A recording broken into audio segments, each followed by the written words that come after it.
Result आने तो दीजिए। चिराग भाई 2014 में जितना सरप्राइज नहीं हुए थे उससे ज्यादा 2019 में हुए थे, क्योंकि महागठबंधन के वोटर्स में कोई उत्साह नहीं है। किस बात का उत्साह होगा बताइए। पहले चरण में कांग्रेस का कोई नेता इनके लिए प्रचार करने नहीं गया। मनोरमा ग्रुप, जो सोचता है वो करता है। आपके अपने सपनों का आशियाना। एनडीए में जब सीट शेयरिंग का फॉर्मूला तय हो रहा था तो चिराग पासवान को लेकर के सबको असमंजस थी। असमंजस ये थी कि इस असमंजस में कहीं ना कहीं एक बात साफ साफ नज़र आ रही थी कि चिराग पासवान इस असमंजस की स्थिति से कैसे निकल पाएंगे और उन्हें कितनी सीटें मिलेंगी।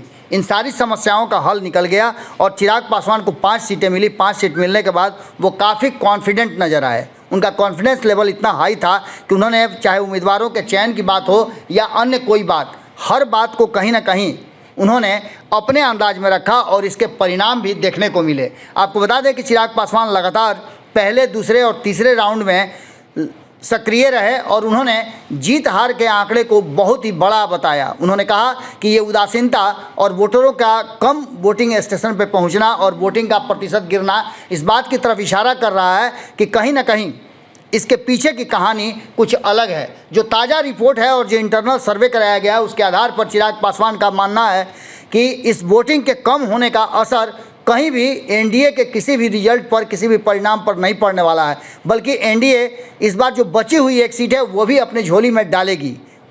चिराग पासवान ने बड़ा ही चौंकाने वाली बात कही है। उन्होंने इंटरनल सर्वे रिपोर्ट के आधार पर ये बताया है कि वोटिंग प्रतिशत कम होने के मायने क्या हैं।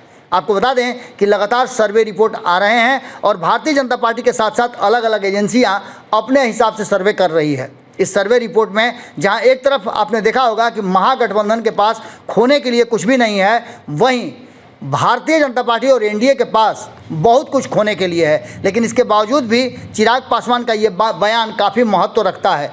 वोटिंग प्रतिशत कम होने का क्या कारण है, इस इंटरनल सर्वे रिपोर्ट में क्या कुछ आया है, आप खुद चिराग पासवान से सुन लीजिए और फैसला कीजिए। कमेंट बॉक्स में लिखिए कि आखिर आप इस पर क्या सोचते हैं।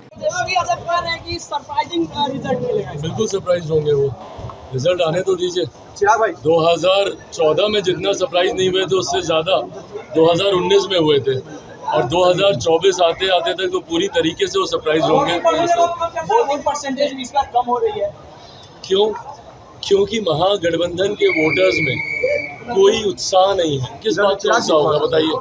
एक तरफ जहां एनडीए गठबंधन में नेता है, नेतृत्व है, नीति है जो कि स्पष्ट तौर से दिखती है, वहीं महागठबंधन या इंडिया अलायंस जो भी बोल लीजिए, इनका कैडर क्यों निकलेगा। पहले चरण में कांग्रेस का कोई नेता इनके लिए प्रचार करने नहीं गया, तो कांग्रेस का कैडर क्यों निकलेगा या वाम दलों का कैडर क्यों निकलेगा। और जिस तरीके से विरोधाभास इन्हीं के पार्टी के नेता एक दूसरे के सामने भिड़ रहे हैं और जिस तरीके से राजद के नेता ये बोल रहे हैं कि उसको हराने के लिए एनडीए तक को वोट दे दीजिए, तो ऐसे में कम से कम महागठबंधन के किसी भी कैडर में कोई एक्साइटमेंट नहीं है। जो भी एक्साइटमेंट है, जो भी वोटर निकल रहा है वो एनडीए का निकल रहा है, प्रधानमंत्री जी के नाम पर निकल रहा है, मुख्यमंत्री जी के उस पर निकल रहा है, एनडीए गठबंधन के घटक दलों के की मजबूती की वजह से निकल रहा है। एनडीए वालों को नाक रगड़ना चाहिए जनता के सामने। मनोरमा ग्रुप, जो सोचता है वो करता है। अगर ये वीडियो पसंद आई और वह बिहार के राजनीति और बिहारियत से सरोकार रखेनी तो सब्सक्राइब बटन दबा के चैनल के सब्सक्राइब कर ली। ओजे एगो घंटी बा, ओकरा बटन दबा देला से कुल सटीक और मारक खबर रुआ मुफ्त में मिल जाई। अगर रुआ पत्रकारिता के हमनी के नया प्रयोग में सहयोग कर चाहतानी तो ज्वाइन बटन दबा दी। पेटीएम नंबर नोट कर ली 9386816700। धन्यवाद।